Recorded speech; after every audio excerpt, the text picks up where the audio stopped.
Between the stars stretches an ocean of black so vast that the human mind struggles to grasp it.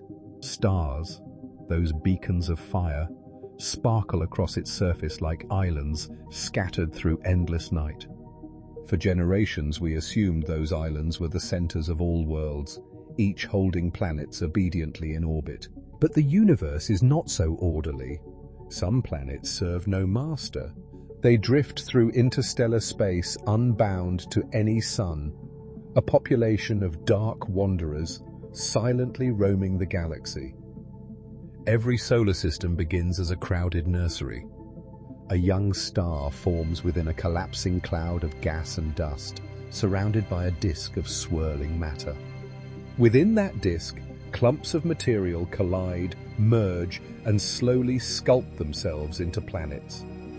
It is a process of violence and resonance, a tumultuous orchestra where gravity is the conductor. Sometimes that orchestra goes wrong. Giant planets shift position, scattering smaller bodies like shrapnel. Stars tug at one another in tightly packed clusters, stealing each other's children. And when gravitational tempests rage, the weakest worlds are flung away. Astronomers believe billions, perhaps trillions, of such ejected planets wander the Milky Way. To the naked eye, they are invisible, cold and lightless, hidden in the spaces between suns. Yet their loneliness tells us as much about planetary birth as their brighter cousins. The notion of orphaned planets once seemed absurd. For most of history, planet implied something that circled a star. It wasn't until the late 20th century, as astronomers uncovered the first distant exoplanets, that whispers of the unattached began to emerge. In the 1990s, micro-lensing surveys searching for dark matter, the mysterious material that outweighs visible stars 5-1, found something unexpected. As they monitored the light of distant stars, brief, brightening events flickered across their detectors. These flashes weren't caused by the stars themselves, nor by massive galaxies or black holes. The gravitational fingerprints were too small. Something compact, a few times more massive than Earth or Jupiter, had passed in front of the background starlight, bending and magnifying it like a cosmic magnifying glass. These were not stars nor asteroids, they were planets alone. Einstein predicted that gravity could bend light, warping it around massive objects. This effect, known as gravitational lensing, has become one of the most powerful tools in modern astronomy. Massive clusters of galaxies can act as colossal lenses, amplifying the glow of galaxies billions of light-years farther away.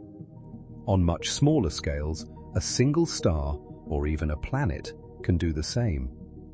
When a compact object passes between us and a distant star, its gravity focuses the star's light toward Earth.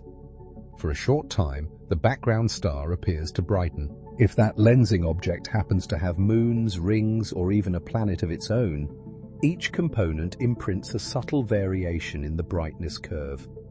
This phenomenon, called gravitational microlensing, enables astronomers to detect objects that emit no light at all. Rogue planets reveal themselves not by reflection or shadow, but by the way they bend the fabric of space. But microlensing demands exquisite luck. The alignment of a wandering planet, a distant star, and Earth must be almost perfect, an arrangement that might last hours and never repeat. To increase their chances, astronomers survey millions of stars at once using wide-field telescopes, hoping that a few alignments occur each year. The results of these campaigns, including projects like Ogle in Chile and Moa in New Zealand, have proven astonishing. Rough estimates suggest that for every star in the galaxy, there may be as many as 2 or more rogue planets, a population so vast that the Milky Way could contain thousands of billions of lightless worlds drifting between the stars. Some may be tiny, Mars-sized fragments ejected early from violent adolescence. Others may be failed stars, objects too small to ignite fusion, yet too massive to resemble ordinary planets. They blur the boundary between planet and brown dwarf, existing in the grey zone where definitions falter. Future missions like NASA's Nancy Grace Roman Space Telescope, scheduled for launch near the end of this decade, will expand this census dramatically. Equipped with a telescope as sharp as Hubble's, but with a camera 100 times its field of view, Roman will watch for micro-lensing flashes toward the dense star fields of the galactic bulge, providing our clearest measure yet of how many vagrant planets wander unseen. What would it feel like to stand on such a world? There would be no dawn, no horizon kindled with the promise of day. The sky would be a vault as black as ink, pricked only by distant suns that offer no warmth. A person could walk from pole to pole and never see a sunrise. Yet total darkness doesn't necessarily mean lifelessness.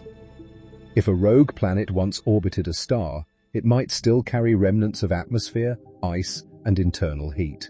Radioactive decay within its core, or the slow contraction of a massive mantle, could keep its subsurface warm for billions of years. In 1999, astrophysicists proposed that a rogue Earth encased in a thick hydrogen atmosphere could trap enough heat to host liquid oceans beneath its clouds. Without a sun, such seas would shimmer under faint auroral glows, their warmth birthed not from starlight but from the planet's own heart. Life there, if it existed, would bear no resemblance to the photosynthetic web we know. It would rely on chemistry and geology, microbes breathing minerals, drawing energy from the slow rusting of rocks, the way deep-sea life thrives around volcanic vents on Earth's ocean floor. Imagine translucent creatures drifting through darkness, guided by magnetic senses rather than eyes, heirs to a biosphere that never learned the meaning of day. Although rogue planets are cold, young ones may still glow faintly with the heat of formation, a dim infrared ember fading as they age. Telescopes sensitive to this heat, like the James Webb Space Telescope, might one day image a few of the closer wanderers directly. More likely, though, we will know them only indirectly, through mathematics and light curves, detective stories written across data. Each fleeting micro-lensing event adds another clue to the puzzle of planetary dynamics, revealing that ejection into darkness is not rare misfortune, but a common outcome of how systems evolve. These planets teach resilience. Even stripped of their suns, they endure. Their trajectories stretch for billions of years, orbiting the galactic center like lonely mariners following a path invisible yet precise. How do worlds become exiles? Astronomers see several paths. In crowded systems, gravitational instability can hurl a planet outward when giant neighbors shift positions. In others, the slow tug of nearby stars during early cluster life can perturb orbits so dramatically that worlds escape entirely. Occasionally, a catastrophic encounter, such as a close brush between two stars, can scatter planets like billiard balls, ejecting some while capturing others. The newborn universe may even have spawned rogue planets directly, substellar objects that condensed from collapsing gas clouds, yet never gained enough mass to ignite fusion. These solitary births would mean that rogue planets are not merely orphans, but a separate class of celestial citizen, conceived without a parent star at all. When the Roman telescope opens its eye, astronomers expect to witness hundreds, perhaps thousands of micro-lensing flashes each year, charting planets ranging from the size of Jupiter down to Mars, and possibly smaller. Each detection will refine our understanding of how common solar systems like ours truly are. If most systems eject several planets, then the night between stars isn't empty. It's a sea filled with invisible travelers, a galactic migration we only now perceive. Some of these wanderers may be passing relatively close, just a few light years from Earth. In the cosmic scale, they could be our nearest planetary neighbors, drifting unseen beyond Pluto's orbit, detectable only by their faint infrared whisper. The thought that interstellar space teems with unseen worlds, whole planets adrift in solitude, recasts our idea of the universe's emptiness. Perhaps the darkness between stars isn't empty at all. Perhaps it's an undiscovered continent, waiting. In many ways, rogue planets mirror human restlessness.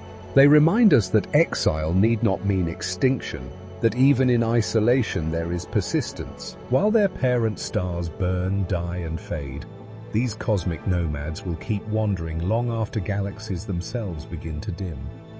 Someday, far in the future, when the last stars exhaust their fuel, rogue planets will inherit a quiet universe. Bathed only in the faint glow of decaying white dwarfs and nebula ghosts, they will continue their long, cold journeys, last witnesses to a cosmos slipping into night. If intelligence endures deep in time, perhaps travelers from another civilization will venture across that darkness, landing on one of these ancient spheres cloaked in perpetual dusk. They might find not a barren rock, but caves warmed by internal heat, oceans sealed beneath ice, a place where life outlived its light. The galaxy's brightest wonders often capture our gaze: blazing suns, spiraling nebulae, worlds drenched in light. But equally profound are the things that dwell in shadow. Rogue planets show us that creation isn't limited to the luminous. The same laws that forge stars also forge silence. The same gravity that binds can also banish. Somewhere, at this moment, countless orphaned worlds are passing unnoticed between the stars, each a fragment of a story ripped from its origin. And like lost travelers guiding themselves by memory alone, they remind us that even a journey through endless dark can still follow a path written in the gravity of the past.